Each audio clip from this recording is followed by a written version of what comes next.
I'm Professor Marcus Banks. I'm Director of the school for the next year or so, and it's my pleasure to begin this morning's symposium on flexible cities by introducing some of our key speakers and sponsors. So I'd like to begin, first of all, by welcoming Stephen Barter from KPMG and Ian Golden from the Oxford Martin School, over here, there, who, without whom this whole programme would never come to be. And we're enormously grateful to both of them and their great efforts in bringing about the Future Cities programme, which is now concluding its third phase, ready to move into its fourth phase. So welcome everybody, welcome to Oxford. It's a glorious autumn morning. I'm sorry we're all cooped up indoors and missing the sunshine, but I hope you'll have a chance to see it during the proper breaks and lunch breaks. So, first of all, Ian or Stephen, does either of you want to speak first? Yeah, please. Thanks very much, Marcus. Welcome to you all. I'm Ian Golden, the Director of the Oxford Martin School, and it's a great pleasure to be associated with this. INSIS, Institute for Science, Innovation and Society, which Neil Brenner directs, is part of the Oxford Martin School, and it really has been great to be able to have the programme on the future of cities as part of the school. The school is devoted to dealing with the great challenges of the 21st century and trying to bring people together from different disciplines to harvest solutions and try and mitigate the greatest risks. And of course, cities are where most things are going to happen. And as I've increasingly discovered as I work with governments at the national level and at the global level, cities are going to have to be the place which come up with creative solutions. Because if we wait for national governments and global governments to do that, we might be waiting for far too long. So cities are actually key organising principles, and they're also the place where most of the citizens of the world will live their lives. It's extremely important, I think, that we focus at this level and think about the many things. And the more flexible cities, I think, lends itself very much to this. We are able to do this in the Oxford Martin School because of the generosity of a number of people, but particularly want to thank Stephen Barter, who is going to say a few words after me, which is Stephen that mobilized the resources that we were able to match to make this possible. So Stephen, thank you very, very much on behalf of all of this.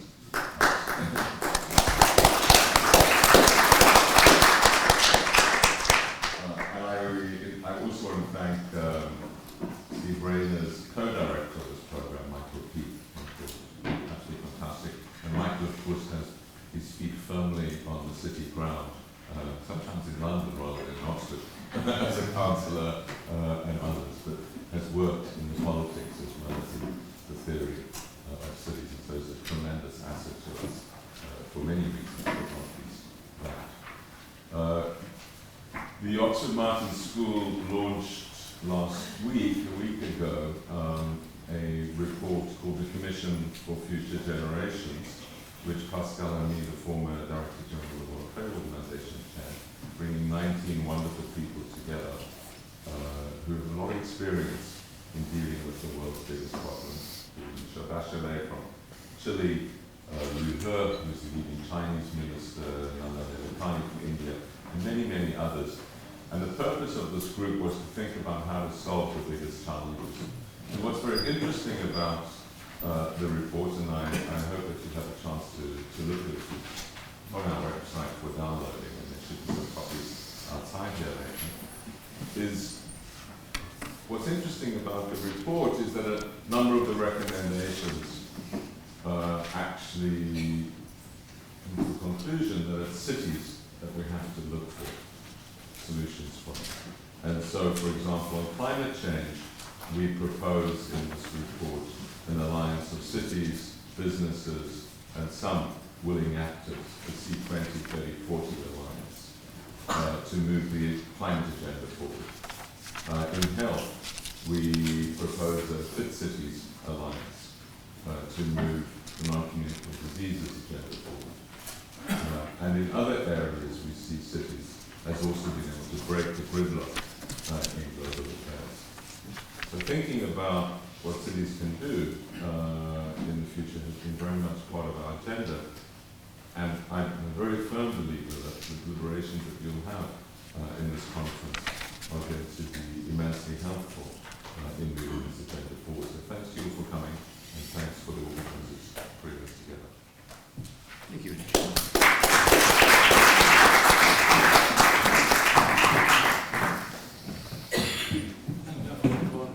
Stephen Brenner, please.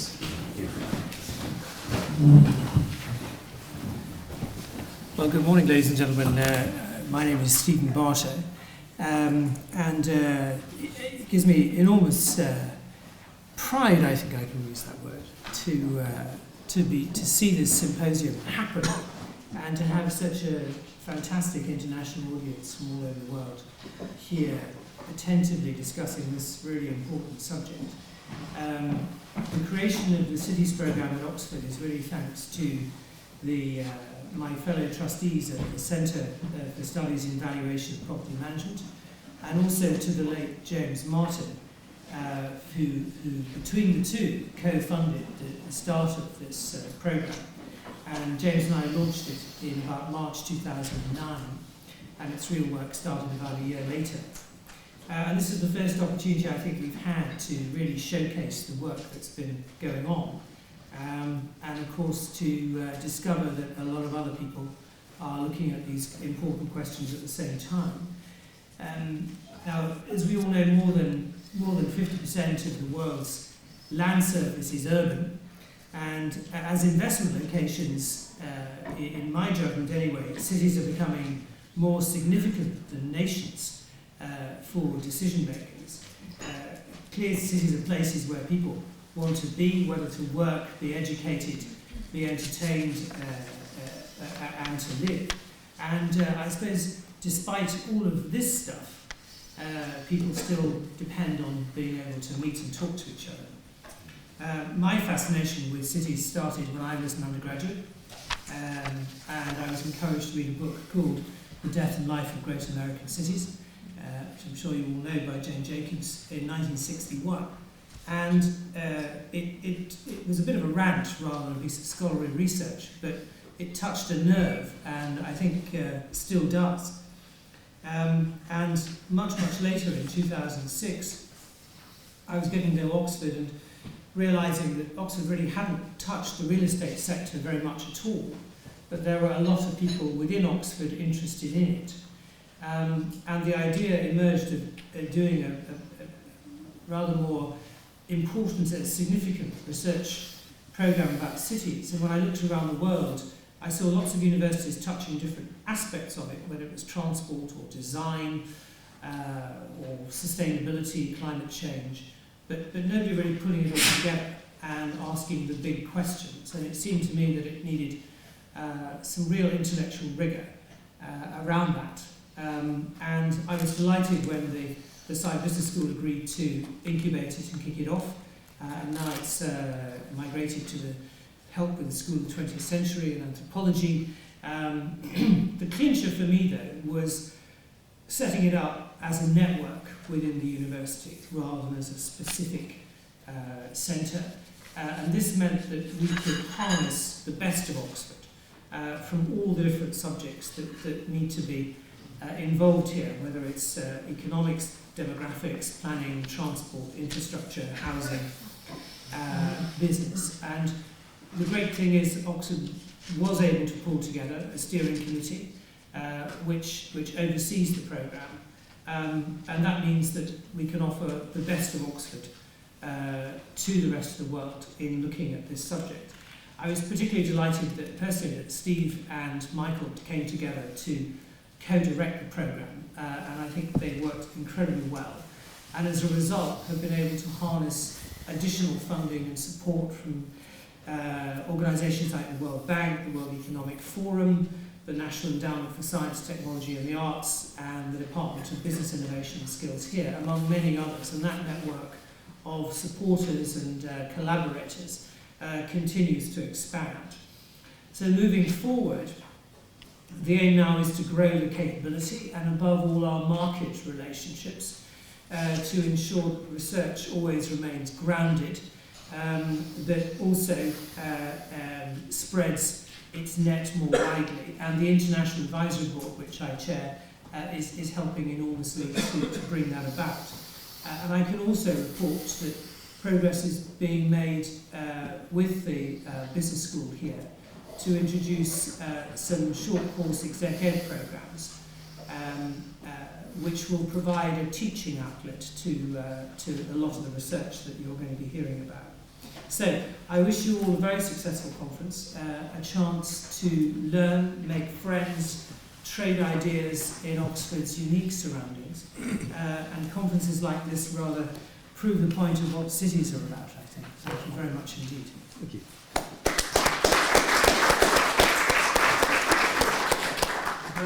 Thank you very much, Stephen. I'd like to now call on the directors of the two research institutes, INSIS and Compass, to say a few words too. So starting with Steve Brenner, Director of the Institute for Science, Innovation and Society. Good morning, everybody. I wanted to welcome you all to this conference. We've had a very exciting time planning it. In fact, in the last few days, even more exciting than usual. I have to say, in 35 years of my professional career, I've never had a situation in which we've had to make so many last-minute changes to the agenda for very compelling personal reasons. One of our speakers, and in fact one of the speakers from the programme, suffered a death in the family, another has had complications with pregnancy. Eddie Heathcote had to fly off to Tokyo at the last minute and so on. So when we called this conference the Flexible City Symposium, we thought we were talking about the flexible city. I now realise we're really talking about the Flexible Symposium. I wanted to say a little bit about the mission of the programme as a whole. As Stephen said, we started this programme in 2009 with initial funding from the trust that he chairs and the Oxford Martin School. And the purpose of the programme is to explore the long-term drivers and implications of change for governance and of cities. By long-term, we were taking explicitly a 50-year perspective.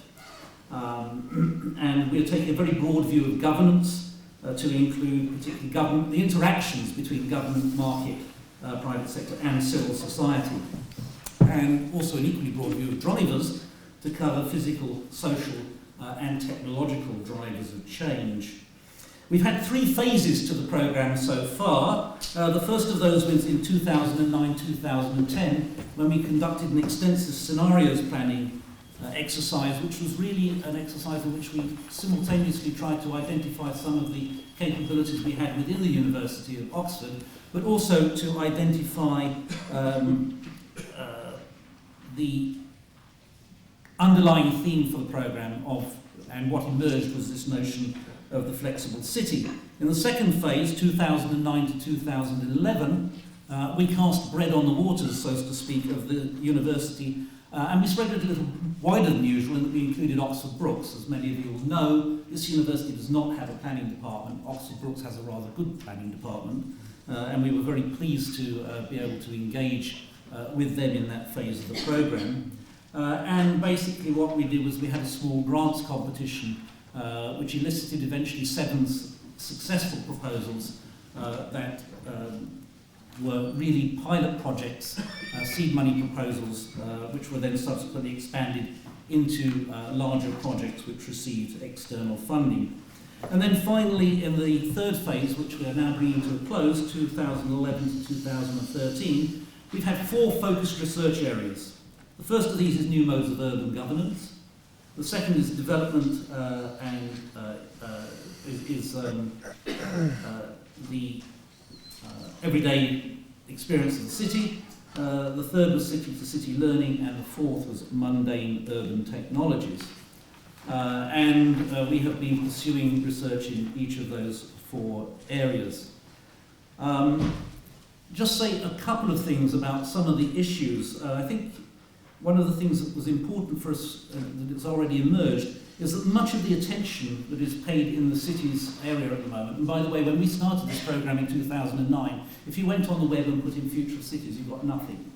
Now, as most of you know, you put that phrase in on the web, and there are multiple programs all around the world. So we were very fortunate, I think, to be in at the cutting edge at the beginning of that shift of attention worldwide to this topic. But I think it is the case that most attention is presently paid to the megacities around the world, of which there are approximately 30, and yet actually it's the second-tier cities, of which there are about 500 to 600, where GDP is actually higher than national average rather than tracking national average. So we felt it was important not just to focus on the big, high-profile cities. We were particularly interested in the way in which old and new cities represent very different challenges. The urbanization in China is very different from the kind of problems of Detroit and the reconstruction of urban areas where the economic base has changed radically. We were focusing very much on multi-level governance, the key relationships, as I say, between the government, private sector and civil society, and very much as Ian and Stephen have said, this notion that the city is really where the citizen encounters the state in a day-to-day fashion. It's where services are delivered. It's where people are actually, in a sense, the rubber hits the road with public policy, so it's very important. We have, in the process of looking at the flexible city, thought about a number of flexibility factors. I had a list of them on the slide. I don't want to go through them one by one. That would be very tedious. But clearly, a number of things stood out for us. One is education, particularly at higher levels. It is notable, I think, that cities which have proven to be enormously resourceful at reinventing themselves over and over. You can think of New York, for example. You can think of even a place like Pittsburgh, once very much a steel and coal town, which has reinvented itself very successfully as a high technology centre. And one of the things that they have in common, those successful cities, is in fact world-class centres of higher education. I challenge anybody to name a world-class university in Detroit, and perhaps that has something to do with the inflexibility of Detroit to make the same kinds of transitions that we have seen happening elsewhere. So, as I say, I'm not going to go through the list that I would have put up, just to now say that there are clearly key questions that remain for us, which intrigue us. Some of these I include the question of whether or not cities can overcome structural and behavioural lock-in. One of the paradoxes of cities is that they are and always have been knowledge cities. I don't like this term knowledge cities. It implies cities wherever anything other than being knowledge cities, centres of knowledge and creativity. But there is also the phenomenon that infrastructure in urban areas tends to be very long-lasting and to shape the city for decades, centuries, and in some cases millennia. There's a lot more to be done on what are the distributive implications of urban flexibility, who benefits, who bears the burdens of flexibility. Can we derive robust urban governance principles that promote flexibility?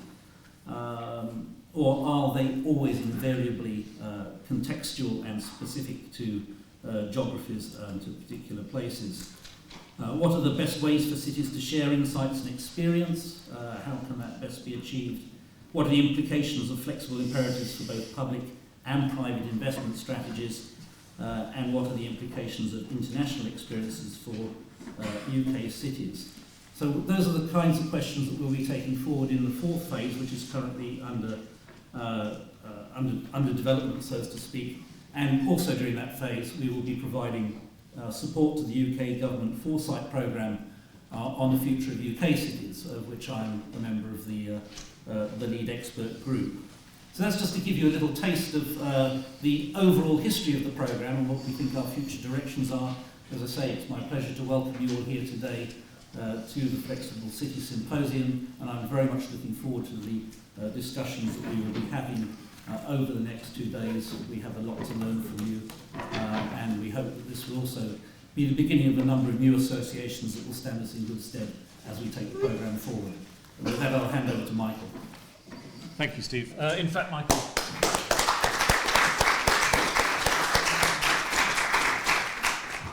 Michael feels his presence is large enough simply by being in the room. I've reminded myself that I need to alert you to the fact that there are video cameras trained on you as you speak. as you listen. If anybody has a problem with being videotaped or recorded in this way, please contact the organisers during the coffee break. Okay, so it's my great pleasure to begin the academic proceedings this morning by welcoming Professor Neil Brenner, Professor of Urban Theory at Harvard School of Design. I'm sure he's far more well known to all of you than he is to me, and needs no introduction, but simply looking at his webpage, his impressive list of publications, and his clear contribution to urban theory, I think what we're going to hear in the next hour is going to be a great pleasure and a treat.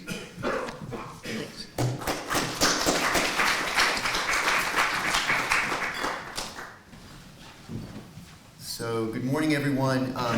Thank you so much for the invitation to be here, and a particular thanks to Michael and Michele. The logistics of my being here were also very tricky, and they were quite flexible in making arrangements to enable me to be here. So I'm really grateful.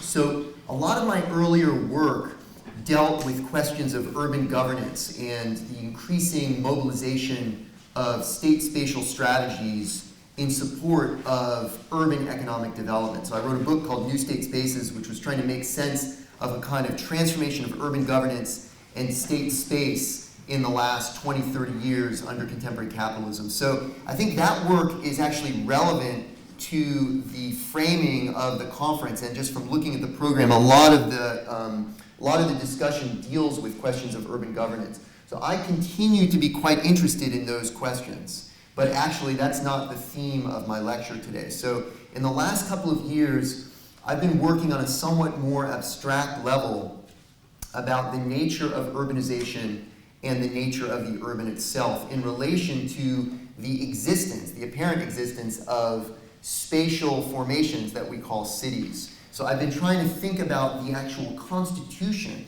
of the field of urban studies as a discrete terrain of theory and practice. And that's in collaboration with my colleague and friend at the ETH Zurich, Christian Schmid, and also with a group of collaborators at the Harvard GSD in a small research group that we've set up called the Urban Theory Lab. And that is what I want to report on today. So it's a bit of a kind of epistemological backdrop, I think, to some of the governance questions that animate this conference, but it also has governance implications, which I hope to specify at the end of the presentation, and which maybe we can discuss further in the discussion today. The starting point for this work is the idea, which I think is shared by many in this room, that there's a need for new theoretical geographies in relation to contemporary forms of urbanization. So the idea is that in the early 21st century, we're witnessing radically new or significantly new forms of urban restructuring and urbanization, and yet the conceptual apparatus, the epistemological apparatus that we use to think about cities, to think about regions, territories, and urbanization processes more generally, that epistemological apparatus is inherited from an earlier formation of capitalist development, and many of the categories are connected to that earlier formation. So there's a challenge with trying to make sense of emergence in the world, because categories that we use, epistemologies that we use, may be derived from an earlier formation that's changing. So Ananda Roy specifies this, I think, very provocatively in terms of the need for new theoretical geographies, and I'm very sympathetic to that, and that's a starting point for a lot of the work that I'm doing. So this is the cover picture of a book that I co-edited, or that I edited, which is forthcoming in a couple of months, Implosions, Explosions Towards a Study of Planetary Urbanization. Does anyone, aside from Roger, know what this is an image of? Probably many people do, but just out of curiosity, does anyone recognize it? No one. What is it, Alex? Tar sands. So just as an initial provocation for where I'm going with this research and with this argument, so I want to argue, this is obviously not a city, although it's connected to a city, Fort McMurray, in Canada. This is obviously not a city, but I want to argue, and I'm going to try to defend this argument during my remarks here, but where I'm going with this is the claim that this kind of a landscape is every bit as urbanized. It's every bit as emblematic of the contemporary urban fabric of the world as, let's say, a dense urban city like New York City or London. So that's a provocative claim, but I actually think that making getting clear about the ways in which a landscape like this, a landscape of extraordinary ecological degradation in the context of a broader fossil fuel-based global economy, is central to the urban condition that we're dealing with in the cities of the world as well. So, background to this kind of engagement. In some ways, the entire field of urban studies, from its very origins in the social sciences, has grappled with the question of whether, as Castells put it, there are specific urban units. And of course, there are a variety of different ways for answering that question of whether there are specific urban units, from the Chicago School up through radical geography, the work of Castells, and many others. But one of the core problematiques of the entire field, amidst all the disagreements among all the different epistemological and methodological approaches, has been to try to specify the nature of the urban relative to the non-urban, or the city relative to the non-city space of the world. And what I'm interested in this work is exactly this question of the non-city or the non-urban. I view it as actually a constitutive parameter for every definition of the city and every definition of the urban that has been significant in the modern social sciences. It's often unreflexively and sometimes more reflexively presupposed in all major theories of the urban. So there's a kind of move that's happening in every delineation of cityness and of the urban, which requires constitutively a specification of whatever is claimed to be outside of that urban condition or of that city condition. And it's interesting in looking back at the history of urban theory to pay attention not just to the urban side of the equation, but to the supposed non-urban or non-city side of the equation. So just as a very broad generalization, of course there are many different definitions of the city and of the urban that are out there. Sociological, economic, geographical, and morphological. All of them try to specify in one way or another the city or the urban as a settlement type, and in every different tradition there's a corresponding reference to non-urban social conditions, non-urban economic conditions, and non-urban morphological arrangements. So one can fill that in relation to different traditions. So just to exemplify it, if you start with the kind of classic map, the classic Burgess dartboard of the Chicago School, which is fundamental. I mean, it's actually a very dynamic map. It's not just a fixed landscape, it's a landscape of growth. The title of the essay is The Growth of the City. So the concentric rings represent processes of urban expansion and deconcentration, both concentration and deconcentration.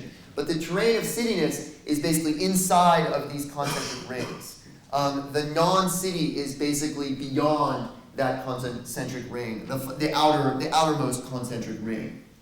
In a different way, but also paralleling that particular move, the classic map and analysis of megalopolis from Jean Gottman.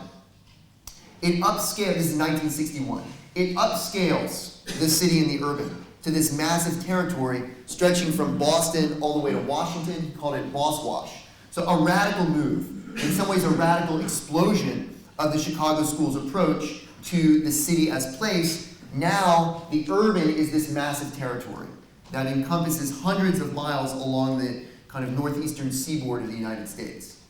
And yet again, here too, there is a reference to the non-urban as a kind of outside of this zone of dense population and circulation. So the non-urban realm of the map, in Gottman's analysis, is basically empty. So you fill in the urban area, but the non-urban is just kind of an empty zone on the map. In Burgess, it just doesn't even appear on the map. It's some kind of outside of the diagram. Now it's on the diagram, but basically is empty.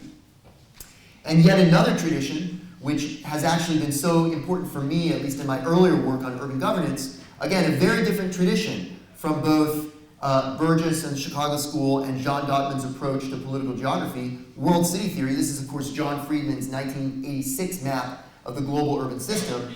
But here, too, the non-urban is kind of a constitutive framing for the entire analysis of the world urban system. So now, instead of urban as place, which I think is the Burgess model, or urban as territory, which is the Gottman model, we have the urban, or the city, as a node, a position within global networks. So we have nodes and networks, and that, of course, is a fundamental trope for understanding contemporary forms of kind of global economic structuring and the central role of cities within them. But once again, the rest of the world, outside of these nodal centers of corporate command and control, is essentially empty. So there are many different ways in which this non-urban gets presupposed and integrated into delineations of the city and of the urban. And all of the major periodizations of urban development, both mainstream and Marxist, I would argue also effectively focus on the city dimension of urbanization. So this is from Edward Soja's 1989 book, but it embodies a more general kind of analytic. You find it in David Harvey, you find it in many other kinds of both radical and mainstream approaches. In other words, the idea here is that to periodize urbanization, you periodize different generic types of city. So the way that Soja did it, and that David Gordon does it, and that David Harvey to some degree also did it, is you go from the mercantile to the industrial, to the corporate monopoly, or sometimes Fordist Keynesian city, to, well, in Soja it's corporate monopoly and then state managed, and we might now say post-Keynesian or neoliberal city. But in each case, it's a kind of generic model of urban form embedded within a broader global spatial division of labor, and the non-city is kind of outside the parameters of the periodization. The periodization itself is of cityness. And one other illustration of this kind of trope or this kind of epistemology, this is from the work of Kingsley Davis, a very interesting and important American sociologist whose work has been really fundamental, as I'll explain, to contemporary strategies of the United Nations in collecting data on cities. So Kingsley Davis defined urbanization as basically the population of the city relative to the total national population. This is from the early 1950s. And he spent the better part of the next 2.5 decades constructing the first data set on global urban population that ever existed. And basically it involved national data sets in which data on the population level within each country that was in cities or within urban areas is constructed and then amalgamated into a global data set. The key question here, of course, is, well, what is the city, what is the urban that he's presupposing in this model? So Kingsley Davis, in a very interesting move, basically said, well, I'm not going to take a theoretical position on it. Let's take a practical position, a pragmatic position, and see what happens in terms of data construction. So he opts for a population threshold definition. Cities are places with either 20,000 or 100,000 people. So we might ask, what's the difference between a place with, say, 21,000 versus 19,000? So the 19,000 is not a city, the 21,000 is. Or the same thing for the 100,000 threshold. 101,000 is a city, 99,000 in that definition is not. He basically uses those definitions and then generates models of urbanization. So the non-urban in this model, it's very empirically elegant, it's very easy to operationalize. The non-city is simply a settlement which has a smaller number of population than whatever threshold is specified. So contemporary discourse on the urban age, which circulates all around us. This is from Koolhaas in the early 2000s, I think. He's quoting actually UN data that more than 50% of the world's population lives within cities. The work of our colleagues at the LSE on the Endless City, they frame that particular intervention, which is an extremely interesting and powerful intervention, but they frame it around this United Nations World Urbanization Prospects report, which has been claiming, based on their own data for quite some time, that we've crossed, that we either about to cross or then after 2007, which is the moment when the United Nations claims that we crossed this threshold, that a 50% world urban population threshold has been crossed. So this is the from the latest World Urbanization Prospects from 2012. And basically what you can see here is that they're still using a kind of map of spatial differentiation of the world in terms of urban versus non-urban. Here you've got two choices. You're either urban or you're rural. There are a number of empirical questions about this particular approach which are extremely important. One of the problems is that the UN relies on national census data. And every national census has its own particular definition of the city or of the urban. Sometimes it's a population threshold, like in Davis. Sometimes it involves a density gradient, so a notion of a population density that also is required. Sometimes it's just an administrative classification. And sometimes there's actually an economic or employment classification. So for example, in India, among other places, there's a notion of male non-agricultural employment that filters in to the definition of the city or of the urban. So there are a number of different national aggregations here that get embedded into this data set. If you change the definitions around, like China recently has, it completely changes not just China's urbanization rate, but the world urbanization rate. So it's a very tricky empirical problem, which needs to be dealt with. The issue for me, however, is not so much the empirical measurement, but the broader taxonomy of space, the broader theoretical framework that underpins this approach. In other words, the idea that there are settlements that are urban, which have a specificity as such, settlements that are cities that have a specificity as such, and the non-urban is completely distinct from that and separate, and that there's a move from this non-urban or rural condition to this urban condition. What exactly is that? So the question that I'm trying to push forward with drawing attention to this non-urban as a constitutive outside of all of the definitions of the city is basically the question of the boundaries. So where do the boundaries of the urban begin? Where do they end? And that this, it seems to me, is something that we need to deal with not just as an empirical problem, as a problem of spatial measurement, but as a fundamental theoretical question. And the starting point for my work with Christian Schmidt and with my team at the GSD, the Urban Theory Lab, is the claim that the urban is actually it's not productive anymore to think of the urban as a settlement type, as a unit, as a spatially distinct and bounded zone. And that it's actually more productive both intellectually, but also, I would argue, politically, to think of the urban as a process of spatial transformation that assumes different forms in different places. So the urban as process rather than as unit. And once you start operating with the notion of the urban as a process, it becomes actually very, it changes the way in which you see the world and think about a lot of fundamental questions. So to sharpen this argument even further, the idea that we're developing is, it's very much inspired by the work of Henri Levebvre on generalized or planetary urbanization.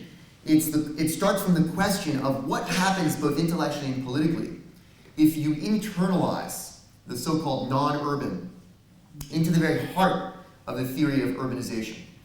And instead of thinking about urbanization as a theory of the growth of particular types of settlement as opposed to others, urbanization becomes a theory that's trying to make sense of the broader transformation in the geographies of capitalist development and attempts to regulate the geographies of capitalist development. So the non-urban that gets internalized into the very heart of the theory of urbanization. It's a much broader theory, and that suggests a vision of urban theory without an outside, which is what I want to try to develop here.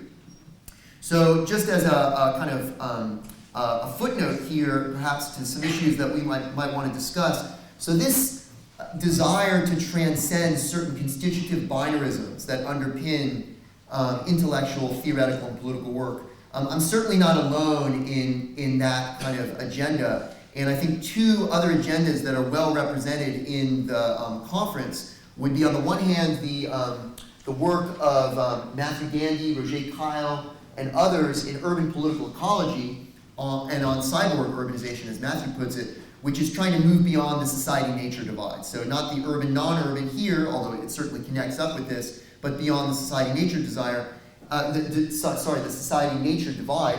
And then relatedly, the question of assemblage theory, which I think a number of friends and colleagues in the room, Colin and Michele and others, are engaging with, and we've had some interesting debates about that. Here as well, there's a concern to supersede a constitutive binarism that has underpinned certain traditions of urban research and policy. In this case, among other binarisms that I think assemblage theory is trying to transcend, is the human-non-human. So I think that this is kind of a shared common ground that a lot of us have, albeit in relation to some slightly different problematiques. They intersect in interesting ways, and I'd love to explore that. But in other words, I think the common ground is that we recognize that the categories that we're using are based on certain inherited binarisms which no longer make sense in the face of 21st century capitalism. So whether it's urban, non-urban, whether it's human, non-human, or whether it's society, nature. And so the question is, what kinds of categories, what kinds of analytic strategies are most productive for superseding that? We may disagree about that, but I think it's very important to demarcate. These are some shared problematiques that that bring us together as we kind of wrestle with the challenges of making sense of a radically changing world. So, in terms of what I'm trying to do, back to this question of what is the U? So what is urbanization? Again, the Davis model, the Kingsley-Davis model, which I think still underpins the epistemology of urban studies, both in the social sciences and also in the UN's kind of approach to data collection, the idea that urbanization is the population of cities as a particular type of settlement over population of cities relative to the population of the territory as a whole. So again, my work is picking up on some agendas from Henri Levebvre and his idea of generalized urbanization, implosion, explosion as a kind of process of spatial transformation that encompasses not just cities but entire territories. Here are some further methodological starting points that I would derive from this model of planetary urbanization. Actually, let me hasten to add, very important for me, when I talk about planetary urbanization, I am fundamentally trying to analyze and describe a formation of uneven spatial development and differentiation. So for me, planetary urbanization is not kind of like an Isaac Asimov, Trantor, or a Death Star where the entire world is like a single densified metallic grid. Planetary urbanization for me is a way of describing and deciphering a pattern of global inequality. So it's very important to make that point, because it's often when we develop our ideas about planetary urbanization, myself, Christian Schmidt, Andy Merrifield, and others, I find that we're often misunderstood as claiming, as embracing that kind of a science fiction model. That's not the claim. So here are some of the agendas that flow from this. Number one, we want to avoid the fetish of urban forms. So for us, there is no single settlement type or morphology that is urban. The urban is a category of difference and differentiation. There are many different patterns. We need to understand these different patterns. So rather than searching for the kind of paradigmatic morphology, whether it's Chicago or Los Angeles or the Pearl River Delta, we're interested in differentiation. And there are many different patterns all around the world which we need to analyze. Secondly, and this second one is really a fundamental break, I think, with significant traditions of the fields of urban social science research.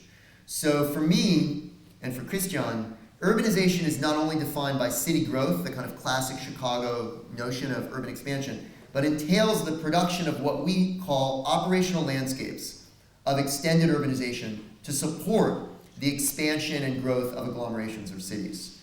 So the terrain of the operational landscape has historically been analyzed under the rubric either of the rural or, in interesting ways, of the hinterland. So supply hinterlands and service hinterlands in different kinds of traditions. So we're trying to reappropriate the question of the hinterland via the notion of the operational landscape. And the idea, which I'm going to try to develop a little bit here, is that the construction of agglomerations, of big cities, also entails the transformation of the broader world, the operationalization of the rest of the world in historically specific ways in order to support urban life. And the expansion of the agglomerations, the growth of the agglomerations, in turn contributes to various transformations of those operational landscapes. So it's a real dialectic here. So the operational landscapes, such as the tar sands on the cover of this book, are central elements within the process of urbanization. They're not outside. And that leads to a third proposition, which attempts to develop this notion of operational landscapes. So for us, for Christian Schmidt and myself, urbanization involves a dialectic of both concentration and extension. So both concentrated urbanization and extended urbanization are constitutive dimensions of a broader process of capitalist urbanization. So playing around a little bit with Kingsley-Davis, again, instead of urbanization equals the population of cities relative to the population of territories, our alternative, which is under development in our work right now, is basically urbanization is the dialectic. Of course, the double arrow means dialectic, obvious. the dialectic between concentrated urbanization and extended urbanization. So let me explain a little bit about what I mean by that. So concentrated urbanization is the moment of agglomeration. So let me really underscore, I am not saying that cities don't exist or don't matter. The moment of agglomeration, the moment of cityness, the moment of implosion, the metropolis, the region, this is a fundamental spatial expression of capitalism. And so I think the work that economic geographers, radical urbanists have been doing for many decades on this remains fundamental, and Christian and myself continue to build upon that work. But the change in the framework is that for us, this process of concentrated urbanization can only be adequately understood in a dialectical relationship to what we call extended urbanization. The moment of explosion, the construction of operational landscapes that support and result from concentrated urbanization. So in a way, we need to rethink theories of agglomeration by connecting them back up to the transformation of the so-called hinterlands, the operationalization of landscapes to support those processes of agglomeration. So let me develop this a little further. So concentrated urbanization, again, is the moment of concentration, the moment of centralization, the moment of agglomeration, perhaps the moment of centrality, density, the moment of city building. For me, the paradigmatic theorist of this particular moment is actually Engels, when he's writing about the rise of industrial capitalism and the massive concentration of workers, capital, and infrastructure within 19th century Manchester. And this particular process of concentration and agglomeration has continued to occur in historically and geographically specific forms throughout the history of capitalist urbanization. So this is indeed the moment that Burgess and Park and their Chicago school colleagues were very appropriately trying to make sense of. Even though the metropolis of Chicago is constantly exploding beyond the boundaries of the loop and the city core, this moment of agglomeration is an abiding, lasting element of that particular landscape of spatial transformation. This is Doxiadis' map of the expansion of London during 150 years. And so clearly the point here is that the scale of agglomeration is constantly being reorganized during the history of capitalism. So it's not simply a node. The scale is constantly expanding. But for me, in this framework, urban expansion is itself an expression of the process of agglomeration. It's often described under the rubric of decentralization, which I think is a bit misleading. From a macro point of view, even decentralization, Robert Fishman actually makes this point in one of his analyses of suburbanization, even deconcentration is a form of agglomeration on a regional scale. So this is Brian Barry's map of the famous commuter zones in the United States. It's often, this is from early 1960s, a kind of classic map, classic visualization that's generally used as a way to refer to the decentralization of urbanization. But I would view it as exactly the opposite. These are basically maps of commuter sheds. And even though the commuter sheds are expanding in scale, it's kind of the daily working day. It's the daily commute. It's the geography of the working day. Even though the commuter sheds were rapidly expanding during Barry's time, and of course today they're even larger, they're all spatially demarcated with reference to a node in relation to which people are commuting on a daily basis. So the Pearl River Delta represents perhaps the kind of cutting-edge form of agglomeration today. It's obviously a humongous urban region, but in this framework, it still represents a form of concentration. It's simply a concentrated zone of urbanization and agglomeration on a very, very large scale. So let's turn to extended urbanization. So again, extended urbanization is not the moment of agglomeration, but the operationalization of landscapes in order to facilitate urbanization. It involves the uneven transformation of territory, place, and scale to facilitate the growth, thickening, and extension of the urban fabric. So the morphologies of extended urbanization are quite variegated. There's no singular morphology. It's not simply concentration. There are many different ways in which landscapes of energy and labor and food and raw materials are transformed in order to support the process of agglomeration. But for me and Christian, if Engels is the paradigmatic theorist of concentrated urbanization, actually Marx is a pretty interesting and productive theorist of extended urbanization. Above all because of his concept of original accumulation, ursprüngliche Akkumulation.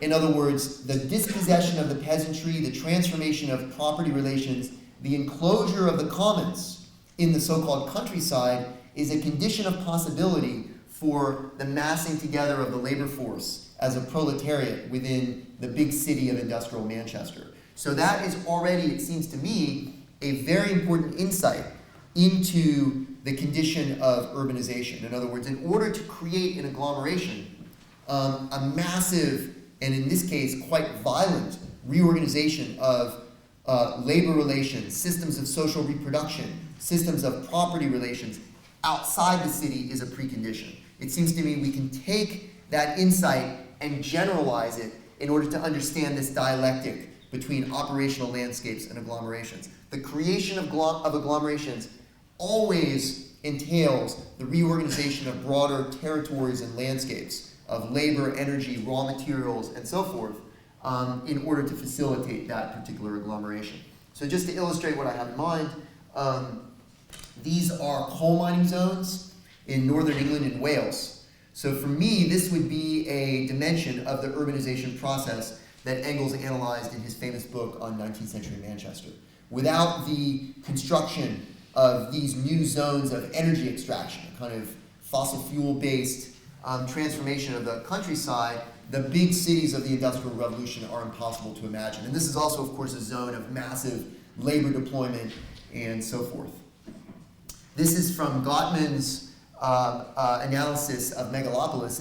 It's a map of the water supply of New York City, which, of course, Matthew Gandy has systematically explored in several contexts. But the idea here is simply that, it resonates very nicely, I think, with a lot of Matthew's work. The idea here is simply that without the operationalization of the broader watershed around New York City and even beyond up into the Great Lakes, New York City is impossible to, you can't have New York City in the form in which it existed and continues to exist. So this operational landscape of water supply has to be included in this framework within the urban problematique. This is a wonderful map by one of the pioneers of statistical cartography from the 19th century, Minard, which is a map of the rail network in 19th century Europe, where the thickness of the corridor corresponds to the density of rail traffic along that corridor. So he was really experimenting in quite a radical way before the days of GIS and so on in how to kind of integrate sophisticated spatial data into the visualization process. So you can see very clearly the ways in which an operational landscape of connectivity is woven across the European territory during this period, while at the same time reinforcing in a very striking way the nodality of places like Paris and London and others. So that too, for us, is part of the operational landscape of urbanization. This is a map of submarine cables. So that, which of course, you can find, I have maps of the, the sort of parallel in the turn of the 20th century, turn of the 19th century of telegraph cables under sea. So the creation of an oceanic infrastructure of connectivity is essential to the existence of a global urban system. So the oceans themselves, and not only in this way, get operationalized as part of the global urban fabric. Back to the tar sands. So hopefully now it's clear from a theoretical point of view what I have in mind with, this is intended as a very provocative, it's really a quite appalling landscape, and this is intended as a provocation. But hopefully it's now clear theoretically why I think that the tar sands, a zone of fossil fuel-based ecocide, essentially, are, for me, essential to understanding the fabric of the world. And I would actually extend that into outer space. So the whole world, I'll come back to this in a minute, but the many different zones of satellite information generation are essential to the kind of everyday operations of agglomerations all over the world. Everyone in this room presumably has a cell phone with GPS on it. So we're right now, connected to all kinds of processes that are in the atmosphere which generate information for our daily pathways through cities and through the world. So the atmosphere has to be understood, it seems to me, as a fundamental dimension of the global urban fabric. So there are a variety of issues that are raised from this. I mean, it's not about saying let's abandon cities and forget about them and sort of study zones only of resource extraction. The idea, the provocation here is intended to be a dialectical one, so that we study cities, we study agglomerations, but within a broader framework that connects them not simply to a sort of static notion of hinterland, but rather to an operational landscape which is a precondition and an outcome of the process of urbanization itself. It opens up new questions about periodization. We have to go beyond simply these generic models of mercantile, industrial, Fordist Keynesian, post-Keynesian city. We need to include the geographies of empire and the broader political ecology of the world within the history of urbanization. It opens up questions about new sites and zones of urbanization, such as the tar sands, which are commonly thought to be outside of the urban fabric, but which arguably, at least from our point of view, are not. And finally, it opens up important questions about politics and governance. So for present purposes, because I want to stop in the next maybe 5 or 10 minutes, I want to focus just on the second one. I'm actually really interested in all of these, and with my collaborators, with Christian Schmid and with my collaborators in the Urban Theory Lab at Harvard, the GSD, we're grappling with these things, but I just want to focus on the second one just to give you a sense of what we're doing, and specifically with reference to a project that we've been working on for the last year and which we're going to continue for the next year or two, which we call extreme territories of urbanization. So it's again precisely about expanding the analytic lens for thinking about urbanization. So it's a little hard to see, but hopefully you recognize it. This is also the cover, the masthead of the journal Urban Studies. It's the nighttime lights, the famous data set which is used to try to understand urban conditions around the world. It's a very important data set for those of us who deal with geospatial data. Oftentimes, geospatial data that you don't even realize at first that they involve the nighttime lights data set. Somewhere in there, the nighttime lights are often used to fine-tune the data with reference to a variety of different land cover and land use conditions. But it's also kind of a provocative, it's used in public culture, in the mass media, in journalism and so forth, as a kind of image, an iconic image of the world urban condition. I mean, a lot could be said about the nighttime lights, but the underlying assumption behind the nighttime lights that is again and again derived from the use of this particular image is that the lights represent urban zones or cities. So it's interesting, actually, we're in the Urban Theory Lab, we're tracking the way that the nighttime lights are used. And it's interesting because sometimes the nighttime lights are used with reference to the idea that we live in a world of cities as bounded settlement types. But sometimes the nighttime lights are actually used to make the opposite point, that the boundaries of cities have exploded into broader territories. But regardless of how the nighttime lights are used, all uses of the nighttime lights assume that the lights represent the urban condition.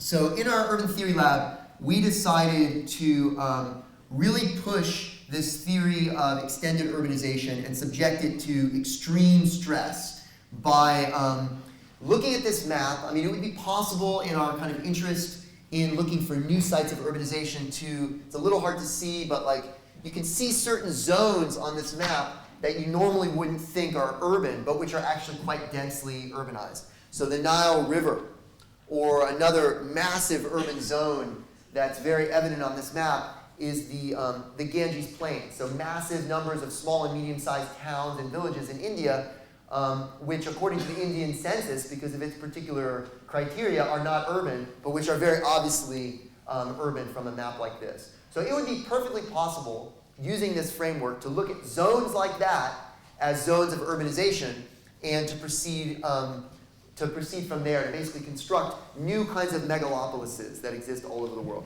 But we decided that we wanted to do something even more difficult. and possibly crazy, but you'll have to be the judge of that. Namely, to look at the zones on this map that look empty. So there's a lot of places on this map that look empty. The oceans, the Amazon, the Sahara Desert, the Himalayas, the Gobi Desert, the Arctic, and Antarctica.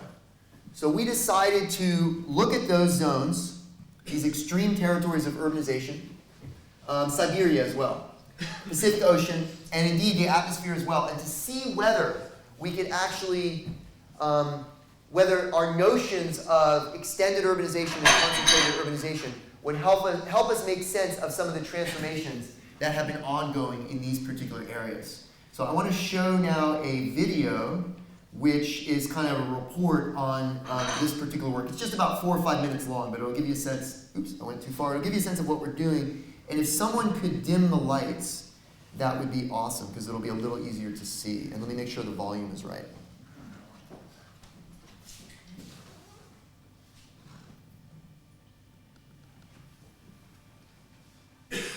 Thanks.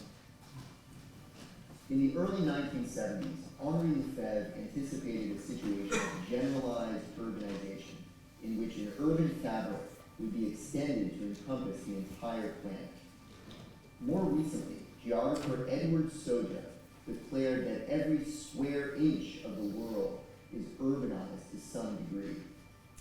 While the changing morphology and scale of urbanized regions has attracted considerable attention among urban scholars, the worldwide urban fabric postulated by Levebvre and Soja remains under-researched and poorly understood. As shown in the iconic nighttime lights map, urbanization is most commonly represented as concentration, densification, and agglomeration. However, the Urban Theory Lab proposes a theoretical framework to understand these concentrated forms of urbanization in dialectical relation to the worldwide operational landscapes which support the worldwide urban network, and which together constitute the Lefebvrean urban fabric. Urbanization, therefore, must be understood as having both concentrated and extended dimensions. Despite this new image of planetary urbanization, which includes both agglomerations and their operational landscapes, there are spaces which are commonly represented as untouched, empty, and not yet urbanized. Our task in this research project is to use our new approach to urban theory to explore whether the process of urbanization is also transforming the apparently most remote places of the planet. To what extent are the processes of extended urbanization unfolding even in these extreme territories? The analysis of the extreme territories explores the dynamics of this dialectical understanding of urbanization along several key axes. The intensity of commodification, expressed in the reorganization of land use and property relations, from resource extraction to environmental degradation.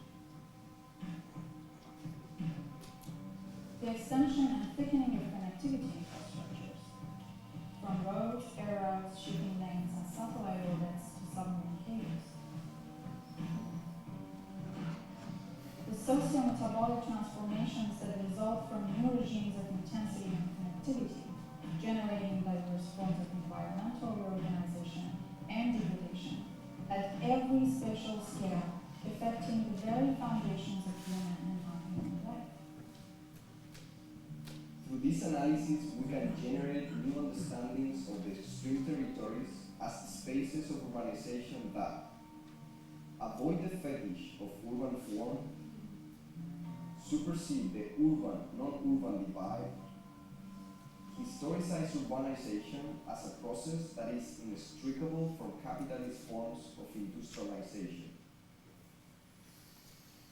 In order to test this theoretical framework, we have developed a methodology to investigate the various extreme territories. Each team analyzed an extreme territory through 3 probes, focusing respectively on the issues of intensity, connectivity, and metabolism. These probes were used to generate the synthetic map that summarized their findings. Each team then drilled down into one specific process of transformation, such as agriculture, military operations, resource extraction, or environmental degradation. Teams further articulated these global assemblages along three key dimensions of analysis. Global economy, with a timeline-based periodization of political economic restructuring. Agglomeration, exploring the links between extended and concentrated urbanization. Urban fabric, mapping territorial transformations at various spatial scales. All these components help build a theory that can explore dialectics between concentrated and extended urbanization, and on this basis, illuminate the rapidly changing urban fabric of our planet. So basically, this is work in progress. This is very much work in progress. Let me just conclude, if I can get my, my computer just crashed, but don't despair. I might follow Steve's example of just doing it with no slides, but let me just show you a couple of these. So the synthetic maps are just an attempt to begin to represent the sort of fabric of urbanization in these zones. And these are all preliminary. This is very much work in progress within our team. But this is the Amazon, this is the Sahara, this is the Himalayas. That's a map of hydroelectric infrastructure. This is the Arctic, which they did a wonderful job of kind of mapping the fabric of resource extraction and various geopolitical changes. This is the Pacific Ocean, where we're really interested in transportation corridors. So once you start to see the world through this lens, the Pacific Ocean is the same type of thing, the same type of site as like a highway corridor. It just happens to be oceanic rather than concrete. And finally, the atmosphere group, our team that studied the atmosphere did an amazing job, which basically looking at the interplay between highly specific agglomerations, infrastructures that support the launch of satellites, and then the various orbital zones from satellite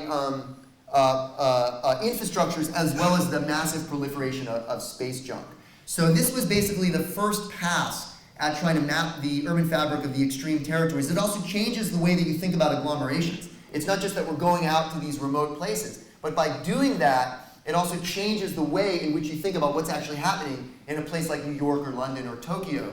And in this coming year's sequence, we connect this with a class at the GSD, so it's like a research studio instead of like a design studio. Obviously, a very strong cartographic element, trying to visualize some of the theoretical ideas, is a big part of what we're up to.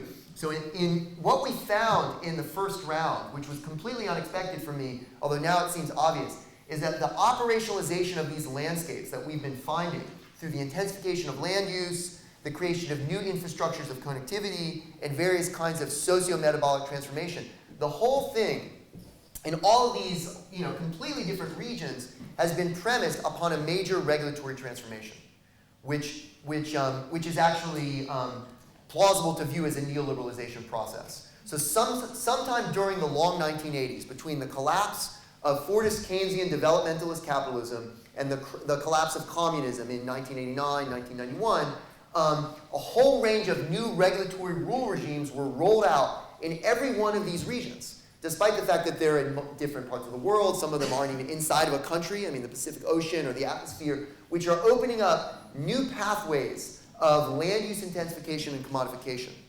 The tar sands being, one example among many, although it's not even in the Arctic.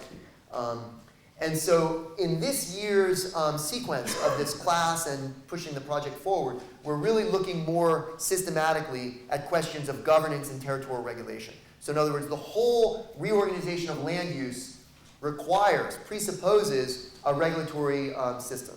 So that will be kind of the second phase of this work. And eventually we hope to produce, it's also kind of a new model, we think of an interesting model of a research project instead of just a professor hiring students to do research. We've kind of constructed a pretty interesting collaborative team within the GSD of doctoral students and design students, and we're working together both to build the theory and to develop new cartographic representations, which in turn will hopefully open up some interesting research horizons. So I've gone on a little too long already. I think I'll leave it there, and let's open it up for discussion. Thank you very much.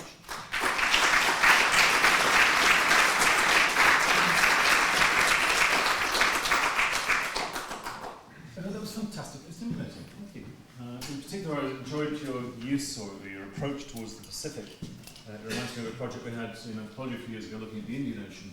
as a sort of liquid continent, that the people around the edges of the Indian Ocean actually have far more in common with each other than they do with the land masses on which they're located.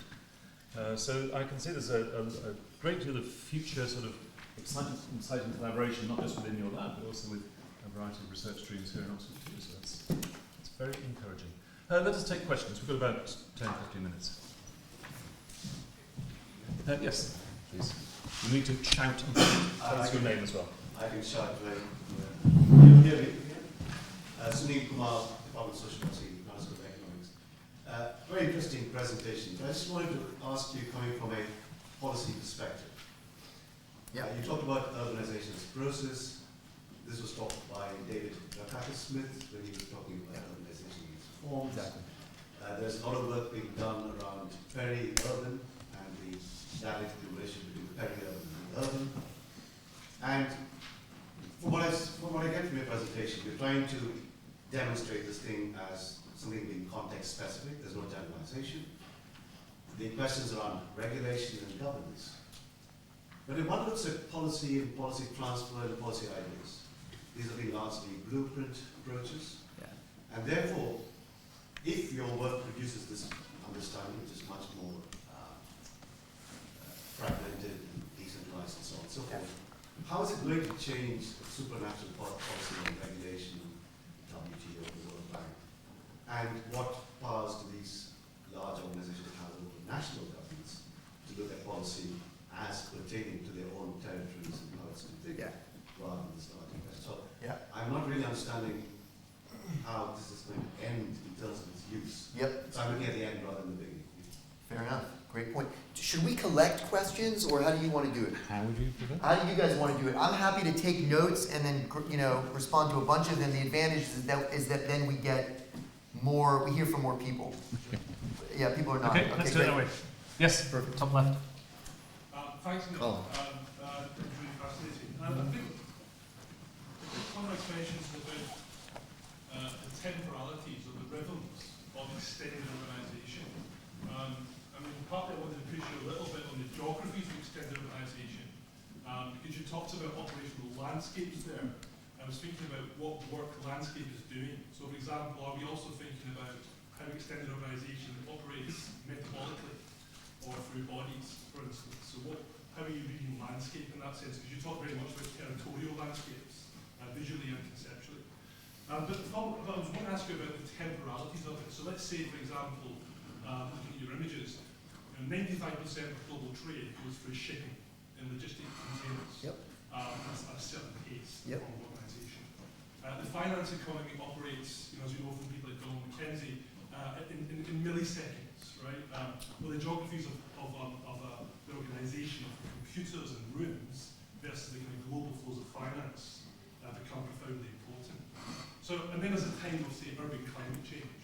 So I wanted to ask you, what difference does entering time, rhythm, temporality into how you conceptualize extended urbanization? What does that mean for how you, for A, for that conceptualization, but B, for the politics of extended urbanization? What does it do to the political imperative of responding to extended urbanization?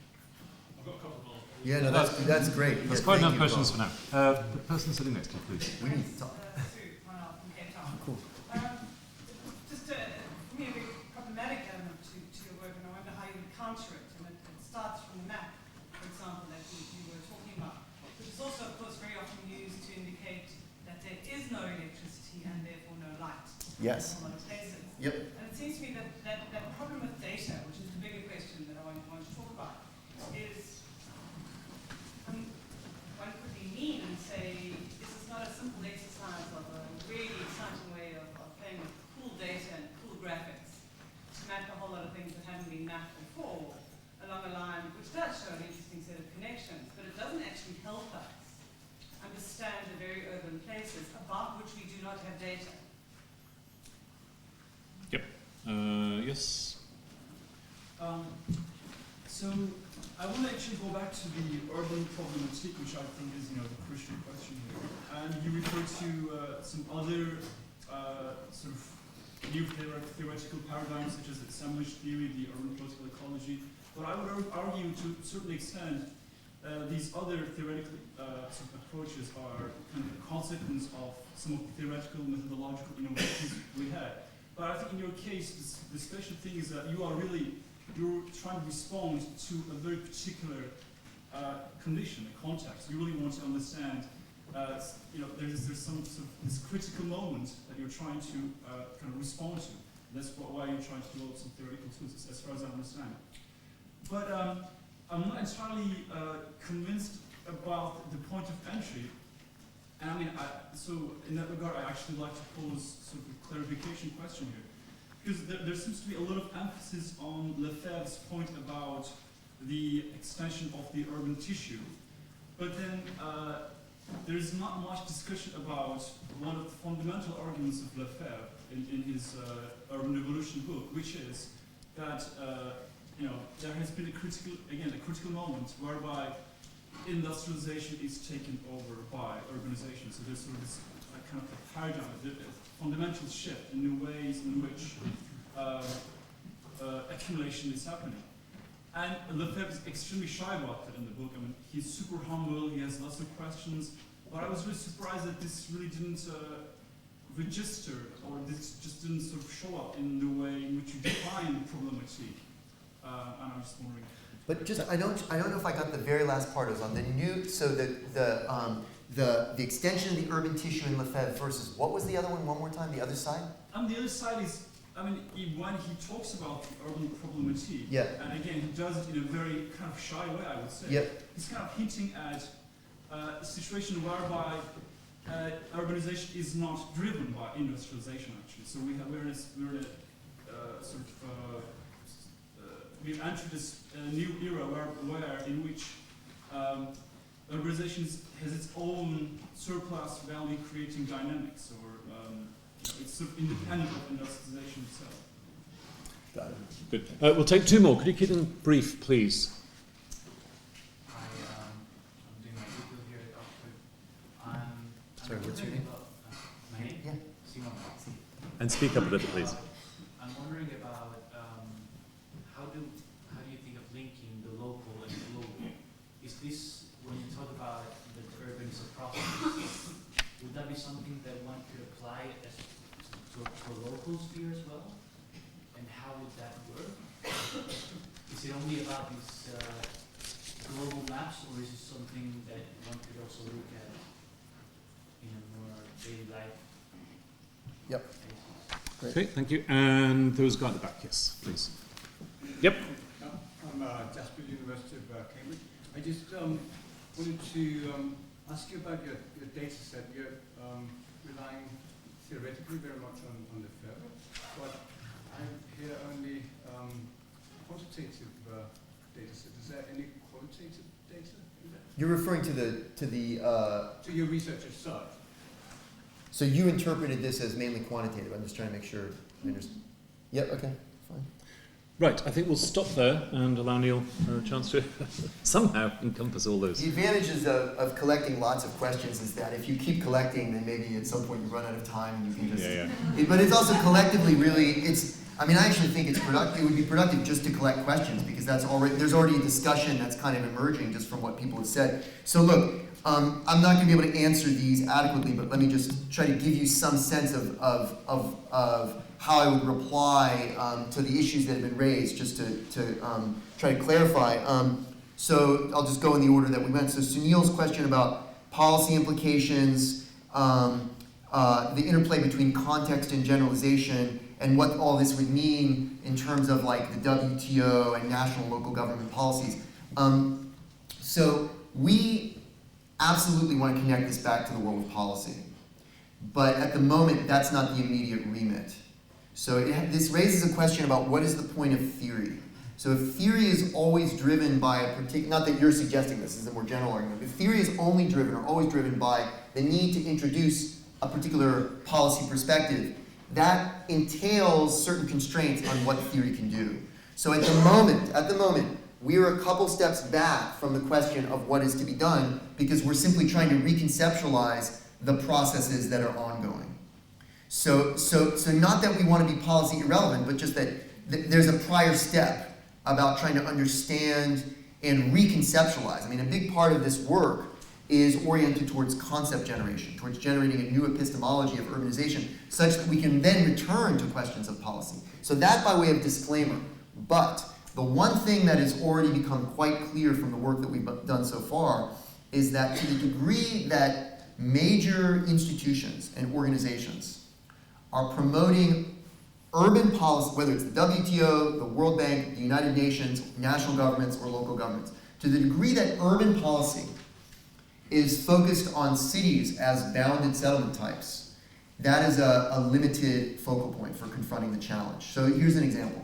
There's obviously a lot of policy debate on cities in the global south on questions of informal housing and so-called slums. So one of the things that, I'm certainly not an expert by a long shot on that, and people in this room obviously have a lot of expertise on it, but one of the things that perplexes me as an outsider to that literature who's beginning to learn about it is that it focuses largely, if not exclusively, on the question of housing within the zones that are already delineated as urban. What exactly happened in the broader territory, in the social organization of agriculture, for example, in the property relations in the so-called countryside that contributes to the massive move of people into the cities? I mean, there are obviously a number of demographic changes going on within cities and within territories that are contributing to the expansion of so-called informal housing. But it seems to me that an approach to housing in the global south, or indeed anywhere, would need to deal with the broader territorial transformations that are contributing to mass migration. So that's just an example, again, from a non-expert, but it seems to me that an approach to questions of extended urbanization would suggest that, again, it's not that you then abandon the city or the agglomeration as a focal point for the question of how do you house people, but simply that you have to also address the question of why is it no longer viable for so many people in the world to continue to live outside of the big cities? What are the pressures that are going on, induced through, for example, structural adjustment programs that are contributing to the forms of mass population movement that are expressed and materialized in the so-called slum? So it seems to me the analytic opens up some interesting questions that would force us to reframe certain policy questions and start to look upstream from the emergence of the so-called problems as they materialize in cities. So I don't know if that's convincing, but that's the kind of orientation that would follow from what we're doing. Colin, your question about the temporalities of extended urbanization, the time of finance capital versus the time of climate change and the politics of that. So I love that idea, and I think it's really, I just haven't thought about it, but I take that on board as a provocation for the work. So far, we're mainly focusing on the uneven spatial geographies of extended urbanization. But you're absolutely right that so a lot of these maps that I was putting up of different processes, they're also maps of time. I mean, this is a map of the flow of transportation. This is the map of the flow of water. This is the map, basically, of the flow of the extraction and the flow of raw materials. The submarine cable is, in effect, a map of the infrastructure that facilitates certain kinds of transportation connectivity. So the interplay between those temporalities and temporalities of dispossession, temporalities of climate change, that certainly has to be integrated. And I just haven't thought about it as much, but I think that's a really productive point, because ultimately, both concentrated urbanization and extended urbanization are dynamic concepts. They're concepts that are intended to capture historical transformation at different spatial scales. So the notion of the temporalities of different processes that materialize each of those moments of urbanization is a really wonderful provocation. Sue's point about the maps. So I really, really appreciate that point, because so part of what's happening with our work on these maps is that we're trying precisely to find a way out of what at least I think of as cartographic positivism, which is particularly rampant because of the proliferation of incredibly sophisticated geospatial tools that we now have. So we're appropriating those tools, we're looking at the ways in which geospatial data, georeference data are used, but basically in our group, we view them as spatial ideologies, in the sense that on the one hand, the tools themselves, so if you look at the nighttime lights, if you look at the GRUMP data set, the Global Rural Urban Mapping Project, if you look at even Landsat, they presuppose taxonomies of space. They're not mimetic representations of the world. they are constructs which presuppose taxonomies on the one side. So there are all kinds of spatial ideologies, taxonomic assumptions about spatial organization that go into the very pixelation of the image. Even though it may look like a photograph, your Google Earth, it's not. It's a massive abstraction on the one side. And on the other side, and this I think is particularly what you're referring to, Sue, is the maps themselves are used in systems of power and inequality. And they often contribute to the reproduction and indeed the naturalization of those systems of power and inequality. So the ideological function of the map has to be understood. And part of your point was the ways in which the map claims, so a map like the nighttime lights, it claims to be a totality. Let me just go back to it. It claims to represent the whole. Where is it? There we go. It claims to represent the whole, but there are these massive missing spaces. And that itself is a product of conditions of inequality in the world. So I would definitely take that on board in terms of wanting to have a very critical, reflexive lens on the use of these maps. But at the same time, it seems to me, to develop a theory of urbanization, it's very productive to try to wrestle with the question of how do you visualize it. By visualizing it, you can start to open up new questions on a more abstract theoretical level that might not be apparent from a purely narrative linguistic way, while at the same time, the visualizations themselves, looking at the way that the visualizations of the urban condition are used, is an instructive lens into the battle over the future of urbanization. So just briefly, I think should I stop right there? Okay, perfect. So Ozan and the other questions, we're just going to have to take it outside. Maybe just one sentence, if I may, in terms of the quantitative versus qualitative. Hopefully my response to Sue addressed that as well. So all of these forms of data, for us, whether they're quantitative or qualitative, are socially constructed and politically mediated. When we use the quantitative data, we're doing it with critical reflexivity, but all of these analyses of the extreme territories involve institutional political economy approaches that look at systems of land use and systems of governance. So we're interested in the way that quantitative data emerge, but we're also absolutely embedded within a qualitative tradition of political economy. Thank you. Super. Just before we thank Neil for a very stimulating session, I just want to remind you, coffee is served immediately now outside in the foyer. So the next session of the symposium will take place in the Rupert Beach building, which is across the gardens that way. So remember not to come back here for the second. So let us thank Neil very much for a very